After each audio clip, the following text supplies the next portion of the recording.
শীত চলে যাবে ঠিক সেই মুহূর্তে আমি আমার ছাদের যে ছোট্ট বাগান সেটা ভিডিওটা তোমাদের সাথে শেয়ার করলাম। এইগুলো কিন্তু একদম ছোট্ট চারাগাছ অবস্থায় আমার নিয়ে আসা এবং নিজের হাতে তৈরি করা।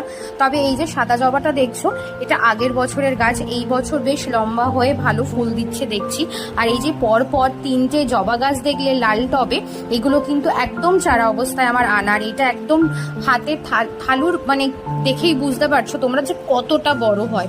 আর এই কালারটা আমার ভীষণ প্রিয়। যখন এগুলো ফোটে না, মনে হয় না যে তুলি, কিন্তু ওই যে মনে হয় যে না ঠাকুরের পায়ে দিই, ভালো লাগবে দেখতে। এগুলো কিন্তু সব আমার ছোট্ট চারা গাছ অবস্থায় আনা।